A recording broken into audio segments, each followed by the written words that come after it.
I think I'm hearing God for the first time in my life right now. And I don't know how to process it. And if you're watching this, you might be going through something similar. Like 2 months ago, I picked up the Bible and I just picked it up as like, I wasn't going through anything crazy. I wasn't like needing saved or, you know, going through a crisis and at my rock bottom. I've been at rock bottom before. This was not rock bottom. I just picked it up because I was curious. I met a guy at a real estate event who was worth almost $50 million net worth. And he mentioned the Bible as like one of his core things for his success. And I was curious and I just, asked him, how do you start? Where do you, it's like going to the gym for the first time. What do I do? And he recommended me a podcast, Bible in 365 Days. We'll get to that in a second. But in the past 2 months of my life, it feels like everything is being flipped upside down. Like I am going through more, you could call it catastrophic changes. You could interpret some of the things that have occurred as catastrophic in some instances, but I'm completely fine with everything, which is weird. Let me give you some examples. 2 weeks ago, I was dating a woman who I was building an empire with, and we were super successful, and we had an amazing relationship, and we never argued, and we communicated about everything, and we had a vision and a plan to build a future together. And now she's gone. All of that was ripped out of my life 2 weeks ago, and it took me less than 24 hours to be okay with it.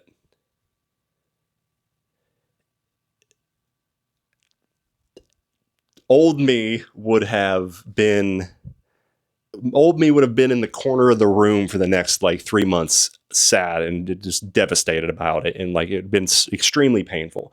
Now, I'm not gonna lie. It was, you'd still break up. It's still, there's emotions. There's a little bit, there was anger. There was a little bit, but it was like that. And okay, this isn't for me. I'm not going to get into the backstory. She did something that crossed my core values and not towards me. She didn't do anything to me. If you're watching this, I have no animosity or anger towards you. I wish you the well, and I loved you. And I think that it was an amazing year of my life, one of the best years of my life, but I can't compromise my values and principles that I was raised on. And what's funny is me pre-picking up the Bible, or a couple years ago, or even especially in my 20s, I would have compromised my values and principles and looked past things and been more loose with the people in my life. But this was like part of picking up the Bible was like, no, this is not, you're not doing this. Like, so here's another example. I've had another woman in my life for almost a decade now who we were in a relationship a long time ago, and then back and forth friends and stuff. And now she's gone. And that happened like couple days, like a week after breaking up with my girlfriend. And, I knew this person for a decade, and it was just like, yeah, okay. All right. It is what it is. And I'm processing life differently. Things that used to impact me or would have devastated me, it's almost like I don't care. But it's not that I don't care. Like, I do care.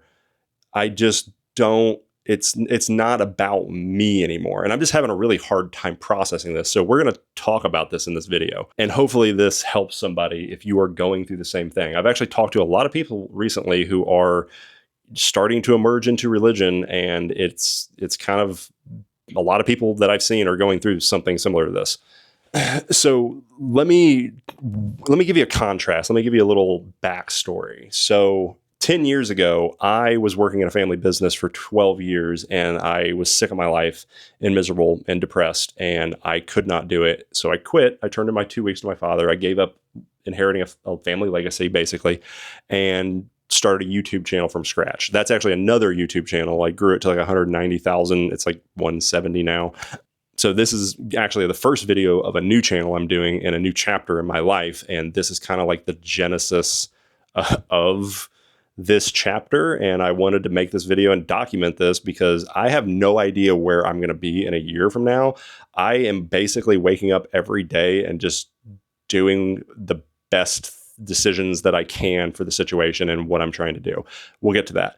But if you want to watch that story unfold, feel free to subscribe over the next couple years or year, however long this goes. But 10 years ago, I gave up that legacy to start a YouTube channel. And the goal was to attain freedom. I wanted to travel the world and do my own thing and not have a boss and not have to answer to my father.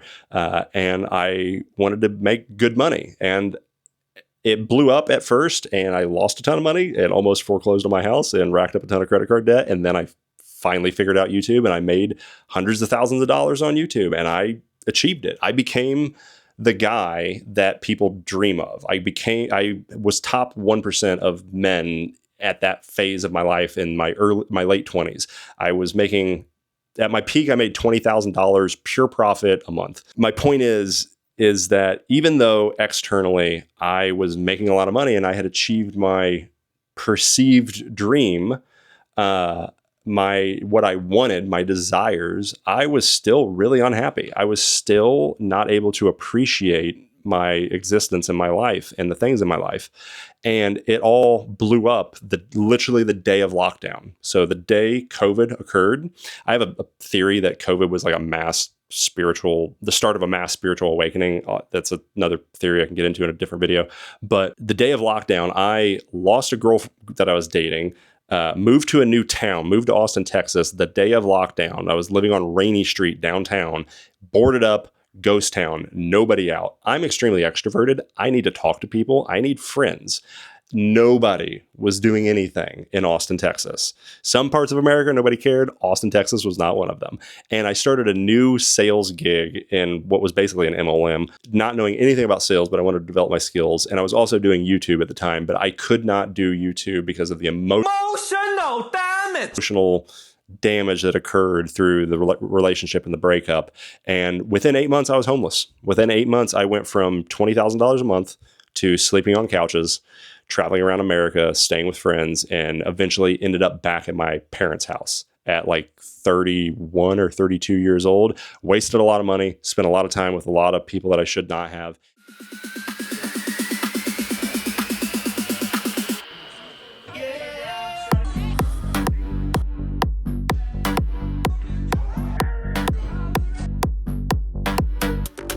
A lot of time with a lot of people that I should not have. And in fact, this is my parents' house. Actually, this is my old bedroom, but I'm not actually living here. I live in Texas now. Might be moving to South America soon. Yeah. When I became homeless, everything fell apart and like everything that I had built in my identity and who I was basically crumbled. I was the type of person who was just a freight train. Like, I want this. I'm going to do this. I'm going to get it no matter the cost. I will not quit. That was me. And I was extremely A-type and I did it. I made a YouTube channel. I got the lifestyle that I wanted. I did it all. And it all fell apart because I'm still processing this, but I think it was because I was serving myself. I was serving my ego and I was serving my desires. I was not serving my higher purpose. I was not serving what I would call the mature masculine mind, the version of a man that is doing things not for himself, but for his family and for the people around him and his society and his culture. And he is doing things on a selfless level. And that's what I want to get at with this video. And when it comes to picking up the Bible, and this is like the psychological change that occurred 2 months ago with me. So let's talk about psychology real quick, because I've read a ridiculous amount of books on psych since I was 15 years old. I have done a ridiculous amount of inner work. To put it into context, the most impactful day of my life was the day my grandfather passed away at 18 years old, and 400 people showed up to his funeral, and he was one of the most well-respected men I have ever known. And I did not know that until that funeral. I just knew him as Grandpa, and then I listened to people tell me stories about how amazing of a man he was for 4 hours in calling hours. 400 plus people came through. He was 83 years old. You don't have a lot of friends at 83. Like, it was the most impactful day of my life. And I've thought about that day a lot over the past 15 years of my life. That's number one. Number two, most impactful day of my life is the day I did 70 capsules of psilocybin. Let me say that again, 70 capsules of magic mushrooms. For those of you who don't know what magic mushrooms are, or if you've never done psychedelics or anything like that, you don't know what that's like, that's a ridiculous amount. That is what people normally do if they're like going out and having fun and partying. 2 capsules, 3 capsules, 5 if you're getting wild, 10 if you want to really get wild, and would not recommend to anybody. I did 70. Now, I did it medicinally. I did it for therapy with a trained practitioner, and it was one of the most impactful moments of my life. It's a hard tie between my grandfather's funeral and this one, but that happened 3 years ago in December, and that changed my entire life. That also changed my brain and how I process things and all of my past experiences. I like to explain it to people as if, think about your past and think about the worst things that ever happened to you. You probably don't want to think about those. It's probably not very pleasant. After that day, all of those things is like watching a black and white movie for me. It's like listening to an old radio station from like the 1920s. Like, yeah, it's me and it's my story, and those things did happen to me, but like, I don't relate to them and I don't identify with them, and they're just a story from my past. I don't have any emotions towards them. It was an extremely revolutionary moment in my life, a day in my life. And thank you for the person who facilitated that with me, if you're watching this. And if any of you, this is not a video for promotion or anything like that, and I don't recommend people do that unless it's coming to you. But if you're curious, you can DM me on Instagram to learn about that if you're looking for that, and I can point you in some directions. Picking up the Bible 2 months ago is basically just as impactful as 70 capsules of psilocybin, which is crazy to say. And I don't want to like correlate doing drugs to God, because it's not the same. I'm just using it as an analogy and as an example, because I have no other example to explain this situation and like the impact that it's having on my life, because there's very few things that you can do in life that like have a revolutionary change in your perspective and how you process the world. So let's get started. So that's like a quick backstory of where we're at and what's happened to me to like put this into context. So 2 months ago, I picked up the Bible just for funsies to like see what's everybody always talking about. I was super atheist. I was super like scientific. I grew up with engineering and astrophysics and mathematics. I read scientific papers. I was the dude that was like, if there's not a peer review on it that's been cross-tested across the planet, it doesn't exist. It's not real. If it can't be proven by science was basically my religion. Science was God to me. So, and I was very against like any woo-woo spirituality, chakras and any of that. Get out of here. Like, as one of my old high school friends would call it, sounds like some woo-woo hippy-dippy dumb bullshit. That was me. So the fact that I'm making this video now is crazy. But here's what happened. 2 months ago, I started listening. I started to observe things.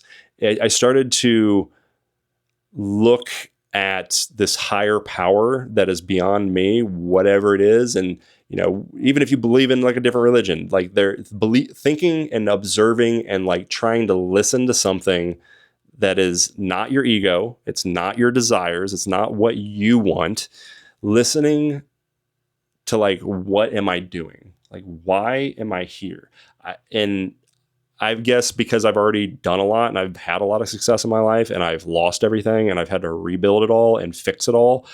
I've now in a point where I'm like, if I'm going to spend the next couple of years doing something, I want to care about it. I want it to mean something.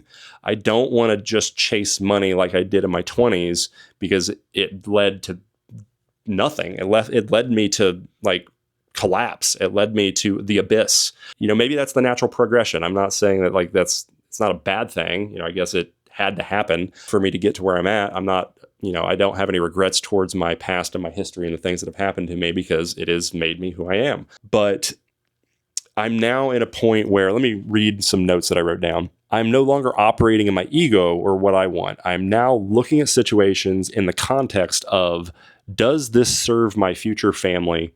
And is it aligned with my purpose and meaning on this planet? So I am getting to the point now where I want like a partner, and I've had lots of relationships. This is like, I'm looking for like a life partner and somebody I can actually build something with and who is on my level with certain things, especially spirituality and development. But everything that occurs now is being screened through this lens of like, it's not about me. It's not about what I want. It's not about my desires. It's like, does this serve? Not serve me, because that's your ego, serving a higher power, like serving like actual meaning in my life. Is it amplifying me? And I've had some crazy experiences with women since then too. Like I in the past, like since I've been single, I wasn't doing this when I was in a relationship, but since I've been single, women are just like approaching me and talking to me, which has never happened ever. Like, and I have not had issues with women. Actually, no, take that back. In my 20s, I was really good with women. When I became homeless and sleeping on couches in the back of my parents' house, women literally repelled from me. Like, I would go on a date and they would just ghost me, which never happened before. And I was like, from my 20s, when I was really good with women, I was like, what is going on? Like, why is this happening? Like, how do I fix this? what? Like, I thought I put in all this work in my 20s to like be attractive, and now like none of it's working. And now it's like the complete opposite, and it's effortless. Like people are talking to me, like people are like, just social interactions. I don't like, people will like stop and like say things to me. A girl, an older lady at the gym, like called me over to her machine to help her with something because she couldn't get it down. And I was like, I've been going to the gym for 10 years, every day almost for 10 years. That has never happened. So I started to listen, and I've stopped trying to bend the world to my will. And as somebody who was an A-type freight train, I used to bend everything to my will, everything. And as soon as I like let go, everything has become effortless. Everything has become easy. Everything is just flown. Like if you've ever had flow state, flow state usually is like in a couple hours or a day, or like you wake up and you just like get into a rhythm, and all of a sudden it's nighttime and you got to go to bed, and like you're like, what happened? It's like that every day, but you're not like absorbed into something. You're very present. I'm very aware. Like, I'm watching and seeing everything, and I'm just not reacting to it in an emotion, in any kind of context other than like, okay, I'm listening, I'm paying attention, and it's not about me anymore. And if you're watching this and this is not happening to you, but you're interested in this and curious in this, I would recommend that you start trying to work on processing things in this mental framework. And if you are struggling with that, or if you've gone through a lot of things, dark things in your life, and you've need help healing or correcting things, I've done a lot of inner work, tremendous amount of meditation, tremendous amount of breath work, and journaling over like a decade, and resetting my nervous system and my emotions. And I actually have a process. The person who facilitated the psilocybin with me taught me a breath technique that basically resets your emotion in like 10 minutes. I've had black hole level stress in my chest to where I felt like the world was ending. And within 20 minutes of doing this technique, it's gone. I'm like fine. And I'm going to talk to people and going to the gym and stuff. So I've done a lot of that work, which I think has led me to the detachment of my ego and desires. And I'm still working on vices and stuff. I'm still trying it not completely, like, I don't want to be woke or anything like that, but I still have vices that I'm working on. And like, just to put it into context, like years ago, I was sleeping on couches, broke, in debt, heavy credit card debt, girls were repelling from me. Social life was non-existent, had no friends, like had no prospect, had no money coming in. Everything in my life was just terrible. And was trying to fix it. I was doing everything I possibly could to get out of it. And now, like, I've had multiple girls pop out of nowhere talking to me, like girls on Instagram messaging me. This one girl I just started talking to basically wants to marry me within a couple of days of talking to me.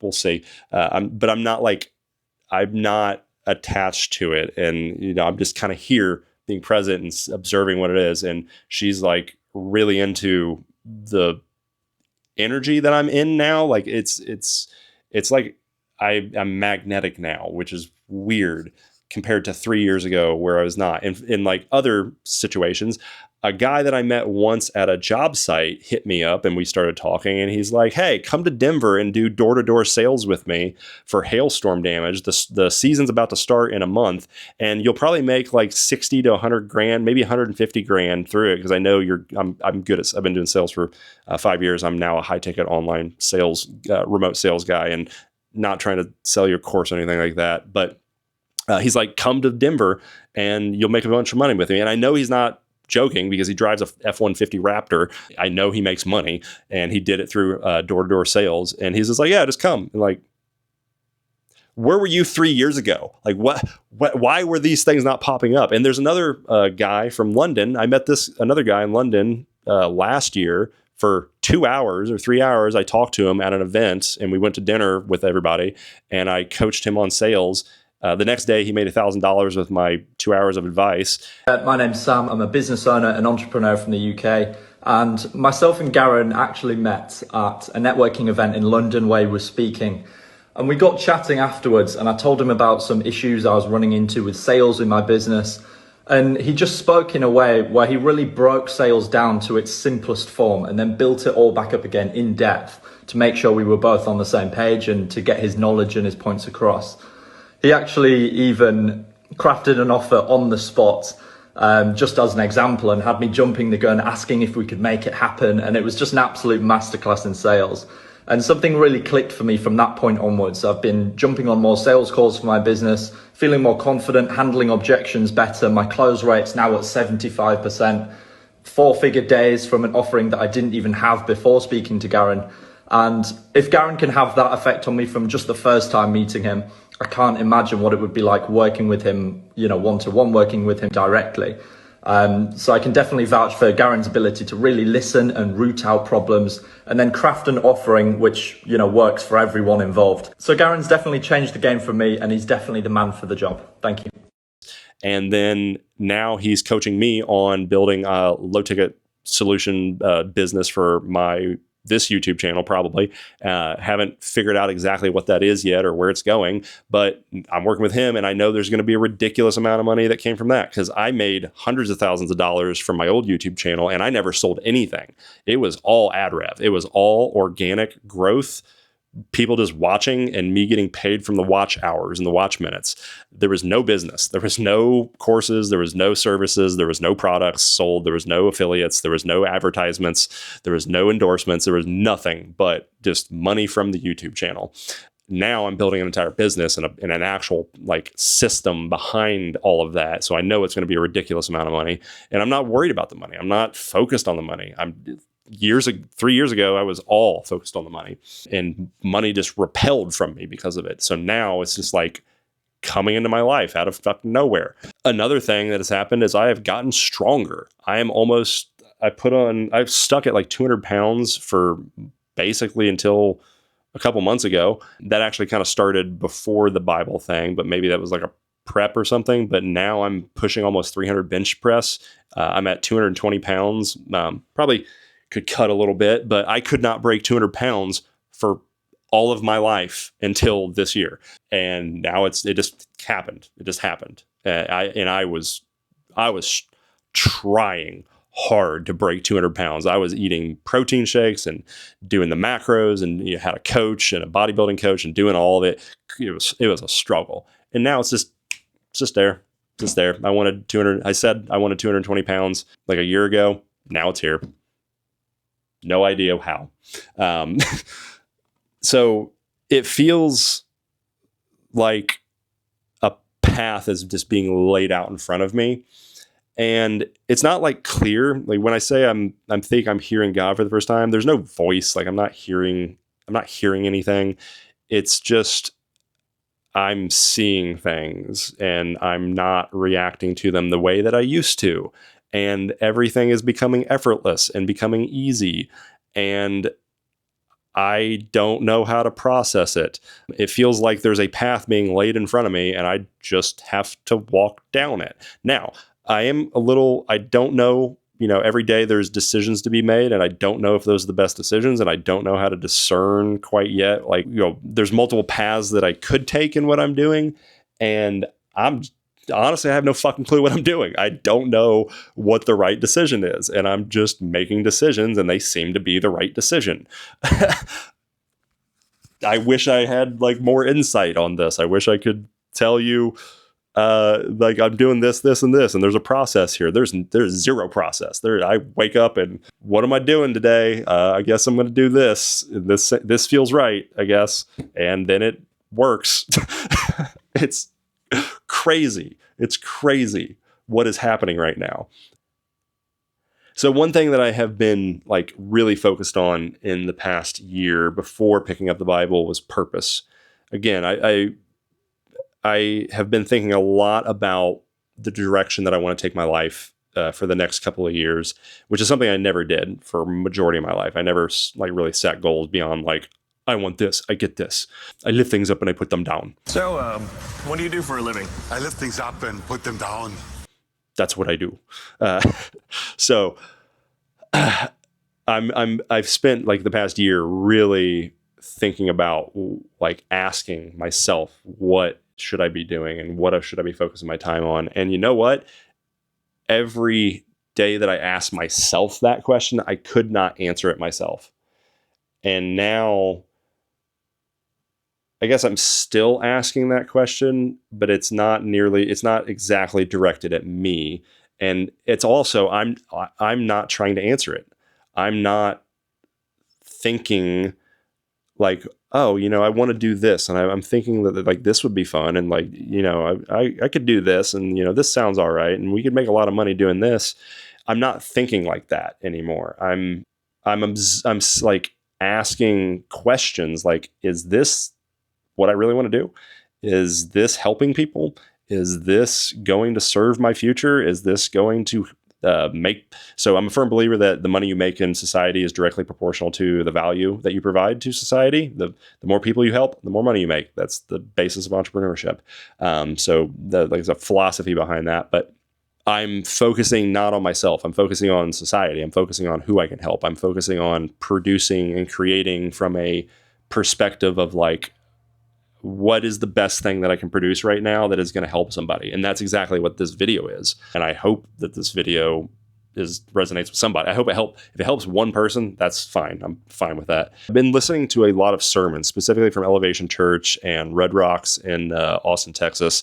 And I've been reading a book called Letting Go by David Hawkins, which is it's a Jungian psychology book. So it's, either you think they're crazy or they're geniuses, but it is a little woo-woo from, there's some stuff and some claims that come into it that are maybe not scientific or valid, but the concept of the book has been pivotal in like these past 2 months in conjunction with the Bible. And in fact, that book was recommended to me by a mentor and a woman that I know who grew up Catholic and religious, and we started talking about religion, and she's like, "Oh, you need to check out this book," because I was just reading it and like, okay, so like books and knowledge that are just showing up at my door, and they're like exactly what I need right now, which is crazy. So Letting Go by David Hawkins. And then the way that I've been reading scripture in the Bible is Father Mike Schmidt's Bible in 365 Days. It's a Catholic Revised Edition Bible, which I know, Catholicism, has little bit of controversy and, people have opinions about it. I think it's been great. The podcast has been great. It's very easy. He breaks down like every day going through like a new thing in the scripture. Also the mentor that, started this, that was, $50 million net worth. He's Catholic. So I was like, well, They're doing something right. There's proof in the pudding there somewhere. So in one of the Elevation Church sermons that I listened to today while I was at the gym, I've been listening to sermons at the gym. He said this. God put the genetics in you, the DNA in you, the passion in you. The opportunity is for you. What God has for you, it is for you. That's why you don't have to be jealous, insecure, bitter, resentful. That's why you don't have to get back. That's why you don't have to take revenge. Because what God has for you is for you. Y'all awake? So I think it's been a core, thing here is that like young me and young men and young women and people that are operating in their ego and their desires and what they want, they are, it's not about, is this serving me or is this for me? It's I want this. I want this. And then if I don't get it, I'm upset about it, which is actually a very infantile way to look at life. No offense. Everybody does this. It's not like I did this forever.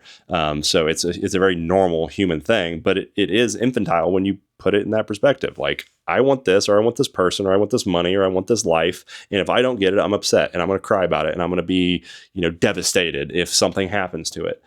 And now it's not like that. It's just, is this for me? No. Okay. I'm just going to trust that it's not, and I'm not going to think about it, and I'm not going to worry about it, and I'm not going to try to rationalize it. I'm not going to beat my head. I'm not going to beat myself up about it. It's just, yep, this isn't working. This feels like, okay, bye. That's what's going on now. But I want to play one more piece here with this sermon. I want to set you free today from the feeling that you have to find your calling. That's a cultural concept. It's not a biblical one. You don't have to find your calling.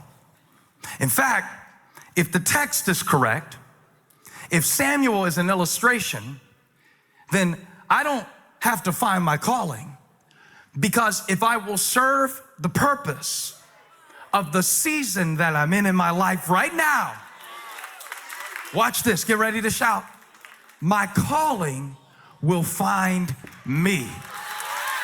In that good news, Christian soldiers? Now, I think that's a core concept here, specifically the word this season. So we go through seasons. This is very much a new season. It feels like God or whatever it is up there is clearing my field, and it is pulling just people and things and behaviors and lifestyles. Like, I'm in Indiana right now, in my hometown, and I'm going back to Austin, Texas, and then I think I'm moving to South America. And it's just like massive changes in my life are happening right now, and I'm just completely fine with it. And it's like, this is the new season. This is the new chapter that's happening, and I'm more excited to see what happens than anything. Like, old me would have been nervous or upset or scared or like, what if this happens? And like have fears around it or anxiety or emotions around it. And now it's just like, I'm walking down a path and let's see what happens. But what was interesting too on that point is that, a lot of this entire sermon is about finding purpose in life. And he basically talks about how like, you don't get to decide that, one, and two, if you try to make if you try to steamroll it and try to freight train, your purpose in life, it's probably not going to work out really well, because you're driving it. And it's more about just being prepared every day, and it will unfold naturally. It's letting go. It's not trying to control the situation. It's not trying to make the day-to-day stuff a specific thing that you want, because that's you in your emotions and your desires and what you want. It's about just being present and being aware and listening and paying attention. And as the season goes on, as long as you show up every day prepared, you'll figure it out. You will figure it out. Just don't worry about it. If you try to worry about it and you try to think about it and you try to rationalize it, you get in your head, then you get in your emotions, and then you start doing stuff. And I'm speaking from experience. I'm directly speaking from somebody who lost everything and was very much in that mode of living when I lost everything. So I guess I'll wrap this up. And there's one last thing I want to talk about is synchronicities. I used to have this, I still have this rule of threes in my life, where if something pops up 3 times, like a book, somebody recommends a book and then I see it and then somebody else recommends it, I pick it up and I read it regardless of what's in it. And it's really just like, that was actually the first form for me of this mental process. Actually, now I'm realizing this as I'm saying this and recording it. That was kind of the first practice or the behavior that I developed, which was listening to synchronicities and like just kind of paying attention to things popping up in my life continuously. And it's like, hey, bro, hey, pay attention to this, look at this. And that rule has served me really well. So if you're watching this and you're trying to develop this or move more towards like whatever I'm talking about right now, I would say rule of 3 is a good rule to have, and paying attention to synchronicities. And even if you don't want to do it, like that was the most important thing of that rule, is as somebody in my 20s, or, very A-type steamroll, I'm going to do whatever I want and screw you if you don't like it. That was very different for me to like, to be like, something would pop up 3 times and I would have no interest in it. I would not care. Like, this is dumb. Like, why is this popping up right now? Like this, I have no interest in this, but I would still pick it up and I would still pay attention to it. I would still, like, if it was a book, I'd read it. If it was something else, I would observe it and like think about it and try to process it and listen. And I think that was the behavior that has evolved over the past couple of years into now this. And I just realized that as I'm talking.